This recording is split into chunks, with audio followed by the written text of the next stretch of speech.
서울광역방송센터입니다. 홍준표 대구시장이 인요한 국민의힘 혁신위원장을 면담한 자리에서 대통령을 믿고 듣보잡들이 너무 설쳐 당 위계질서가 깨지고 개판이 됐다는 원색적인 비판을 쏟아냈습니다. 이재명 더불어민주당 대표는 내년 4월 총선 공천 당 인재위원회 위원장을 맡아 총선 인재 영입에 직접 나서기로 했습니다.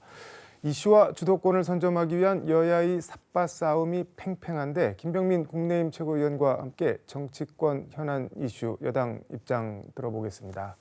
최고위원님 어서 오십시오. 네, 안녕하세요. 이게 자고 일어나면 뭐가 그냥 팽팽 생기네요, 진짜로. 네. 오늘 인요한 혁신위원장이 대구를 방문해서 홍준표 대구시장을 면담했는데 네. 언론에 공개된 모두 발언에서 아주 작심 발언을 했습니다. 뭐 듣보잡, 개판 막 원색적인 말들이 나왔는데 네. 보셨나요? 일단 네, 뭐 현장 생중계를 들었고요. 네. 원색적인 비난이라고 말씀주셨는데 그 언어의 사용 표현이 좀 거칠었습니다. 음. 홍준표 시장이 갖고 있는 정치적 경쟁력은 위트와 유머 아니겠습니까? 네.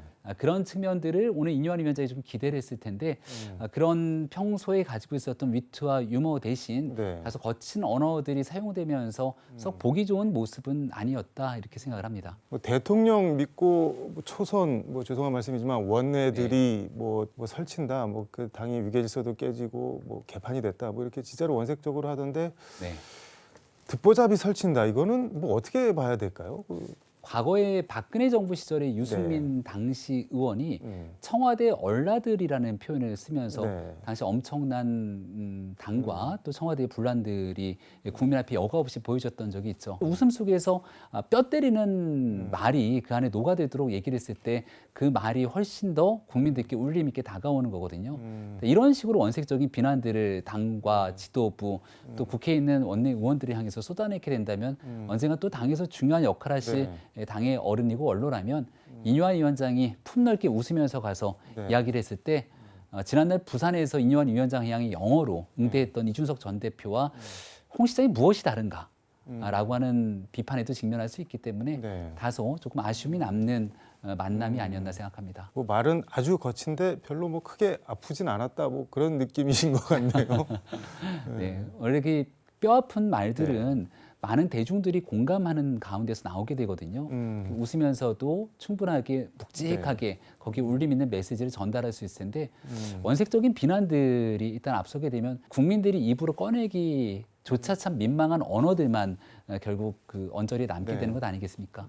홍 시장이 진짜로 하고 싶었던 얘기들이 제대로 다 전달이 안 된 것 같은 아쉬움도 있습니다. 홍 시장이 이준석 전 대표에 대해서도 얼마나 많은 듣보잡들이 나와서 조리돌림을 했냐, 무슨 뭐 성상납 뭐 이런 거 뭐 주홍글 씨 낙인 찍고 이렇게 했는데 지금 당으로 뭐 어떻게 돌아갈 수 있겠냐, 돌아간다면 배알도 없는 놈이다, 그러면서 뭐 거의 뭐 그냥 결별을 기정사실화 했는데 이 부분은 어떻게 보셨나요? 근데 여기에 대해서 이 전 대표 편을 좀 과하게 되면서 나갈 수밖에 없는 당위성을 설명하게 된다면 이 당을 아끼고 사랑하는 분들이 보기에는 이건 조금 나가도 많이 나간 것이 아닌가 생각할 수 있겠죠.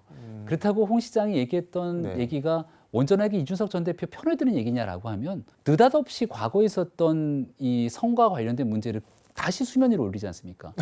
이준석 전 대표가 가장 수면 위로 올리고 싶지 않은 얘기가 아마 그 지난날 있었던 대전에 관련된 얘기일 겁니다. 그 사건에 관한 진실이 명확하게 다 정리되지 않는 상황 속에서 일단 징계 문제를 다 인요한 위원장이 해제라고 넘어갔기 때문에 과거가 아닌 미래로 나아가자고 일단은 큰 그림을 그린 거거든요. 근데 그걸 다시금 과거로 회자시켜서 끌어내리게 된다면 이게 이준석 전 대표한테 도움을 주는 내용이 전혀 아니지 않습니까? 아쉬움이 문제 남습니다. 이준석 전 대표에 대해서 노원 나가면 100% 떨어진다, 그거 영악한 이준석이 모르겠냐, 뭐 이러면서 비례대표 정당 만들면 뭐 10석 가까이는 할 텐데 뭐하러 그 당에 계속 기웃기웃대겠냐는 식으로 계속 얘기를 하던데 비례대표 나가면 10석 가까이 하나요? 어떤가요? 근데 나가서 100% 떨어진다 그러면 그건 이준석 전 대표에 대한 모욕적인 발언 아닌가요? 근데 이미 노원은 나가야 되지도 않는다고 이야기를 한다는 건 그럼 이준석 전 대표가 노원에서 당선이 어려운 경쟁력이 떨어지는 정치인으로 치부해버린 거 아닙니까? 비례대표 10석을 가져간다라고 하는 것도 홍준표 시장의 개인적인 견해일 뿐이고요. 그 또한 당내 분열을 촉발시키는 발언일 수 있기 때문에 여전히 바람직하지 않다라는 말씀을 다시 한번 드립니다. 인요한 혁신위원장은 뭐 이준석 전 대표 만나러 부산까지 북커스노트 찾아가기도 하고 김종인 전 비대위원장도 만나고 오늘은 대구시장도 만나고 여러 행보를 보이고 있는데 당내 평가나 분위기, 반응 같은 건 어떤가요? 당내에서는 인요한 위원장이 정말 최선을 다해서 노력하고 있다라고 하는 평가들을 꽤 많이 내놓는 것 같고요. 객관적인 지표로서의 평가는 여론조사가 답을 해주고 있다고 생각합니다. 지난 보궐선거 참패 이후로 정말 바닥까지 갔던 국민의힘의 여론이 최근 지난주 금요일에 있었던 갤럽 조사, 일요일에 있었던 RN서치 조사, 월요일에 나온 리얼미터 조사 뭐 등등을 거치면서 사실상 국민의힘의 지지율이 꽤나 어느 정도 보궐선거 직전 수준까지 계속 올라오고 있는 우상향 추세를 가져가고 있거든요. 그러니까 여기에는 인요한 혁신위원장의 활발한 활동을 통해서 혁신위가 대대적인 역할하는 모습들이 저는 큰 영향을 미쳤다고 생각합니다. 한 2주 정도 되는 기간 TV를 틀어서 정치 뉴스를 보시면 아마 민주당 뉴스와 이재명 대표의 뉴스 보신 분들 많지 않으실 것 같아요. 거의 모든 뉴스를 장악하고 있는 게 오늘 저희도 얘기 나누는 모든 일들이 인요한으로 시작해서 인요한으로 끝나지 않습니까?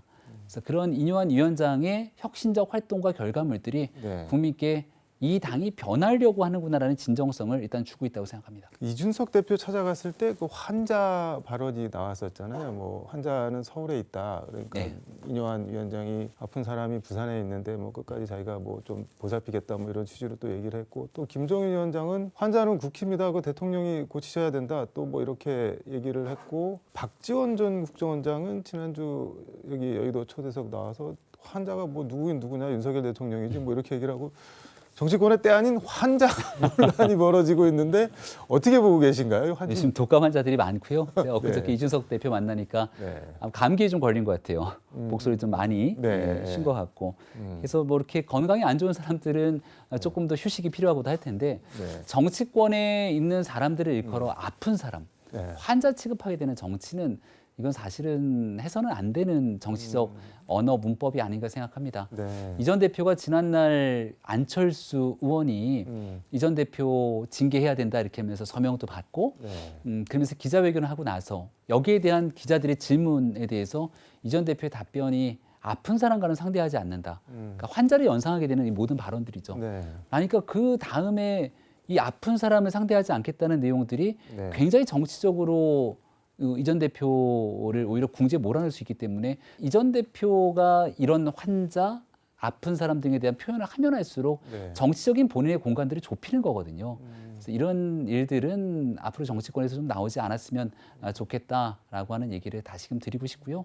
조만간 많은 문제들이 정상화되고 또 국민께 더 희망을 줄 수 있도록 나아가는 그 길목 중간 어딘가에 있다는 말씀을 드립니다. 안철수 의원 얘기했는데 뭐 아픈 사람 발언을 이준석 대표가 해갖고 뭐 논란이 됐다는 말씀인데 이거 환자 발언 관련해서 이게 뭐 재밌는 뉴스라고 해야 될지는 모르겠는데 그제 화요일인 것 같은데 여의도 뭐 복국집에서 안철수 의원이 기자들이랑 점심을 먹은 모양인데 이 환자 발언이 나오니까는 이거 미국 같으면 이거는 헤이트 스피치 혐오 발언이다. 뭐 만약에 미국 정치인이 한국 교포 2세한테 한국말로 막 얘기를 하면은 그 우리나라 사람으로 미국 사람으로 인정 안 하겠다는 거 아니냐 뭐 이런 취지로 얘기를 했는데 공교롭게 그 바로 옆방에서 이준석 전 대표도 기자들이랑 또 밥을 먹고 있었던 모양인데 이 안철수 의원을 안철수 씨로 지칭을 하면서 뭐 안철수 씨 식사 좀 합시다. 조용히 좀 하세요. 뭐 이렇게 고함을 친 모양이에요. 그랬더니 또 안철수 대표가 전 대표가 내가 틀린 말 하냐. 그러니까 다 이준석 싫어하는 거 아니냐. 저 소리치는 거 봐라. 뭐 이러면서 벽을 사이에 두고 공방을 벌였다고 하는데 이건 뭐 어떻게 봐야 되나요? 이게 중진들이신데 오랜 구원이 있죠. 과거 이제 노원병에서 같이 선거를 마주했던 적도 있고 그 이후로도 안철수 의원과 이준석 전 대표 간의 정치적인 구원들이 있는 거 뭐 많은 국민들이 아실 거라 봅니다. 안철수 의원은 한때 정당에 몸을 담지 않았음에도 불구하고 많은 국민들이 새 정치에 기대감을 가졌던 유력한 대권 주자였고 이준석 전 대표 같은 경우는 30대 당시 제1야당의 대표 출연으로 대한민국 정치권을 한번 술렁이게 만들었던 국민적 주목을 끌어내기도 했었죠. 그래서 복국집에서 일어났던 사건들을 보면 우리가 알던 그 정치인들이 맞는가라는 생각을 하면서 유치한 논쟁이다라고 평가하는 분들이 더 많을 것 같습니다. 이 전 대표 입장에서는 이뇨한 위원장에 대한 영어 태도 논란 때문에 네. 한번 좀 코너에 몰린 적이 있었는데 안철수 대표를 대상으로 안철수 씨 이렇게 막 얘기하게 되는 건 이 전 대표의 이른바 정치적 태도 논란이 계속 구설수에 빠져들 수 있는 거기 때문에 이런 일들은 좀 조속하게 이 전 대표가 바로잡아 나가는 게 중요하다 생각하고요. 원래 국민들이 처음 가졌던 그 기대감의 초심, 이거를 돌아오기 위한 노력이 그 어느 때보다 절실히 필요하다. 그분들의 변신, 변화가 필요할 때라고 말씀드립니다. 근데 말씀하신 대로 나름 업적도 일궈냈고 국민의힘에서 중추라면 중추인데 그 유치라는 단어를 사용하셨는데 왜 이렇게 유치하게들 서로 그러고 있는 걸까요? 그게 이유가 뭘까요? 제가 뭐 그 두 분들의 마음까지 들어가 본 건 아닌데요. 과거에 있었던 정치적 구원들이 계속 꼬리에 꼬리를 물고 연결된 게 아닌가 싶은데요. 안철수 의원을 조롱하듯이 메시지를 올리니까 이게 맞대응이 계속 나타나기 시작하는 것이죠. 근데 그런 내용들이 그 본인들 입장에서는 이게 정치적으로 한 방 매겼다라는 식으로 이 통쾌함, 재미를 가져올지 모르지만 유력한 정치인들의 이 논쟁들이 정말 우리 사회에 어떤 도움이 되는가 이런 비판을 정말 많이들 주실 거라 봅니다. 그래서 뭐 더 말하지 않아도 두 분이 현재 상황이 어떤 정도로 평가받는지는 잘 알고 있을 거기 때문에 이쯤 되면 할 만큼 한 상황이다라는 말씀을 드리고 좀 이제는 뒤로 좀 한 걸음씩 물러날 때라는 점도 다시 한번 애들로 말씀을 드립니다. 민주당은 오늘 최고위원회에서 이재명 대표가 내년 4월 총선 당 인재위원장을 직접 맡기로 결정을 했습니다. 예. 조정식 뭐 친명이라고 불리는데 친명 사무총장한테 총선 기획단장 맡기고 본인이 직접 인재위원장을 맡고 뭐 한마디로 이재명 체제, 이재명 얼굴로 내년 총선을 치르겠다라고 밝힌 건데 어떻게 평가하시나요? 그 이재명 대표가 지난 대통령 선거를 치르면서 경선 당시 했던 게 이재명의 민주당을 만들겠다고 합니다. 그리고 지금 이제 비로소 이재명의 민주당을 완성해가는 과정에 있다 이렇게 생각이 되는데요. 그 역사와 전통이 있는 민주당에서 다른 목소리를 내고 있는 사람들을 수박 당도까지 감별하면서 비난들을 쏟아내는 지지층들이 있고 또 이재명 대표와 결을 같이 하는 집권당의 최고위원, 정청래 최고위원 같은 경우는 다른 목소리를 냈던 사람들한테 외상값 반드시 갚겠다 이렇게 엄포를 놓는 모습들이 여전히 민주당 내에 있죠. 이재명 대표가 다른 사람들과 공존하려고 하는 의지가 없는 것 아니냐라는 목소리는 이미 민주당 내에서부터 흘러나오고 있는 거거든요. 여기 이제 총선의 인재영입위원장은 새로운 사람들을 모셔오는 역할을 합니다만 그 과정에서도 이재명 대표와 다른 결의, 다른 목소리를 내는 사람들이 과연 이재명 인재영입위원장 아래에서 들어올 수 있겠습니까? 지금 있는 사람들의 다른 목소리도 용인되지 않고 있는 측면이니까요. 명칭은 인재 영입위원장이 아니라 영입을 빼고 그냥 인재위원장이라고 하는데 박성준 민주당 대변인이 이거에 대해 설명을 한 게 당 외부에서 뭐 모셔왔는데 옛날에는 지금은 이제 뭐 당 내부나 워딩을 보면 당 내부 인재 및 당무에 참여한 정무 경력이 있는 인사들이라고 표현을 했는데 그러니까 주변에 좀 아는 분들을 모시겠다는 걸로 충분히 해석을 할 수가 있는데 이렇게 되면은 그 비명계의 뭐 이른바 원심력이 작용을 해서 뭐 이탈을 하거나 뭐 이준석 신당이나 뭐 이렇게 제3지대 신당으로 가거나 이런 게 조금 어떻게 가속화되지 않을까요? 어떻게 보시나요? 당내에서도 지금까지는 관망의 자세들이 있지 않을까 싶은데요. 이재명 대표의 대통령 선거를 도왔던 측근 원외 그룹들이 있지 않습니까? 친명계 인사들이라고 하는 사람들. 지금도 거리 곳곳에 나가보면 비명계 의원이라고 하는 지역구에 이재명 대표와 가까운 사람이라는 것들을 홍보하면서 총선에 도전하고 있는 원외 인사들, 친명계 인사들이 적지 않습니다. 이재명 대표가 직접 인재위원장을 맡아서 외부에 있는 사람도 아니고 당내에 있는 새로운 자원들을 발굴하겠다는 건 결국 친명계 인사들에게 더 힘을 실어줘서 기존에 있었던 비명계 인사들이 뒤로 물러나게 될 수 있는 과정들을 거칠 수 있겠죠. 마른 민주정당이라고 하는 이 공천 시스템을 가져놨다 그래서 경선을 붙일 수 있는데요. 적극적인 지지층들이 대거 참여해서 이재명 대표의 힘을 싣는 사람에게 표를 몰아주게 된다면 경선이라고 하는 미명 아래에서 이 비명계 의원들에 대한 대대적인 축출이 일어날 가능성도 배제할 수 없겠죠. 비명계 이탈 이런 것도 가속화될 가능성이 높다고 보고요. 다만 이분들이 이준석 전 대표와 함께 연결되는 뭐 제3지대 신당으로 연결될 가능성은 매우 극히 낮다 이렇게 생각합니다. 흔히 뭐 큰 권한에는 큰 책임이 따른다 이런 말들을 하는데 어쨌든 내년 총선은 뭐 여당 국민의힘 입장에서 보면은 윤석열 대통령에 대한 중간 평가 성격으로 치러질 수밖에 없고 민주당에서는 무조건 정권 심판론, 뭐 윤 대통령 심판론으로 가져가려고 할 거고. 근데 이런 상황에서 이재명 대표가 본인이 인재위원장을 직접 맡아서 총선을 치르겠다는 거는 지면은 뭐 본인이 전적으로 책임을 지겠다는 건데 거꾸로 보면은 그만큼 자신 있다 뭐 이렇게 볼 수도 있는 거 아닌가요? 어떤가요? 마지막 배수진을 치고 있는 상황이겠죠. 이재명 대표의 사법 리스크가 여전히 이 민주당과 이재명 대표를 곤혹스럽게 만들고 있다는 것은 부인할 수 없는 사실 아닙니까? 네. 만약 이재명 대표가 지난날 보궐선거를 통해서 당에 들어오지 않았다면, 그렇게 해서 당의 대표가 돼서 실권을 장악하지 않았더라면 네. 이재명 대표를 이런 온갖 사법 리스크에도 불구하고 모든 것들을 막아세우면서 당의 간판으로 총선까지 치르는 일이 과연 가능했을까? 그래서 이번 총선에서 만약에 이재명 대표가 이끄는 선거가 지게 되면 두말할 나위 없이 이재명 대표를 방어할 수 있는 정치적 방패는 다 사라지게 되는 네. 거죠. 그러니 어차피 2판 4판으로 갈 수밖에 없는 상황에서 든든하고 완벽하게 이재명 대표를 지킬 수 있는 이재명의 민주당으로 틀을 짜서 움직이겠다라고 배수의 진을 친 게 아닌가 생각합니다. 말씀하신 대로 어떻게 보면 돌아올 수 있는 다리를 완전히 불살라 버린 건데 네. 그러면 총선 결과와 상관없이 본인을 호위, 옹위할 수 있는 사람들로만 공천을 하겠다 뭐 이렇게 지금 보시는 건가요? 그러면? 그렇게 되면 어마어마한 공천 파동과 갈등이 일어날 가능성이 높을 텐데요. 그런 유혹에 쌓이기가 쉽겠죠. 이재명 대표가 굉장히 충격적인 정치적 상황을 겪었을 게 지난해 체포동의안 가결 네. 사건을 겪으면서 민주당 내의 한 식구처럼 믿었던 사람들이 체포동의안을 가결시켰다는 건 이 구속으로 갈 수 있는 고속도로를 열어준 거잖아요. 그러니 본인 입장에서는 22대 국회가 새롭게 들어서더라도 그때 이제 사법 리스크가 여전히 재판 리스크로 살아 있는데 또 다른 건을 갖고 이재명 대표에 대한 구속영장이 청구될 수도 있고 또 이재명 대표의 법정 과정들을 거치는 과정에서 이재명 대표를 든든하게 감싸줄 수 있는 울타리를 더 원하지 않겠습니까? 그래서 현재까지 보여줬던 일련의 상황들을 봤을 때 본인 중심으로 단단한 결속력을 원하는 것 같다. 이렇게 추정하는 게 합리적이라고 봅니다. 시간이 다 됐긴 한데 이거 하나만 물어보겠습니다.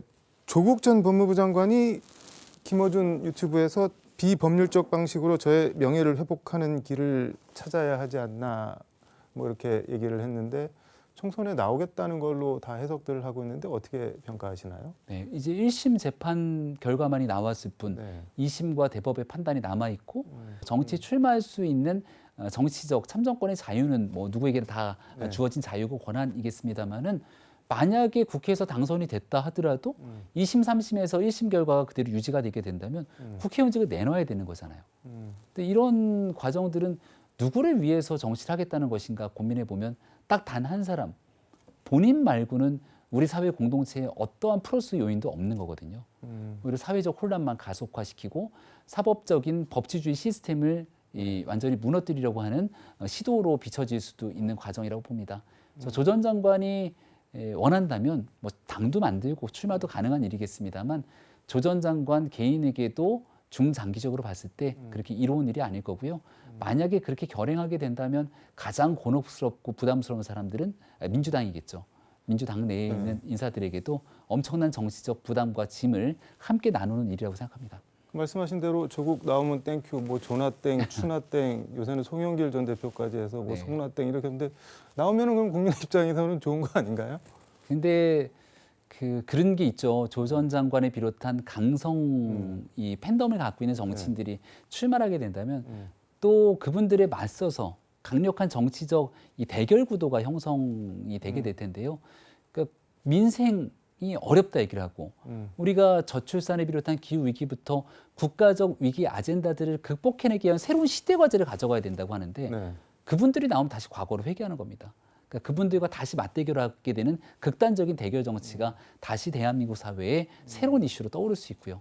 그러니까 이런 일들 좀 끊어내자고 하는 게 국민들께서 바라는 시대 정신일 텐데 자꾸 퇴행하는 모습들을 스스로가 자신들의 이해관계에 맞춰서 움직이는 것 매우 안타깝고 불행한 일이라고 생각합니다. 뭐 국민의힘 입장에서 이득이 되더라도 한국 사회가 퇴보하는 거는 못 보겠다. 뭐 그런 취지로 이해하도록 하겠습니다. 네, 저는 그렇게 생각합니다. 알겠습니다. 오늘 말씀 여기까지 듣도록 하겠습니다. 고맙습니다. 네, 감사합니다.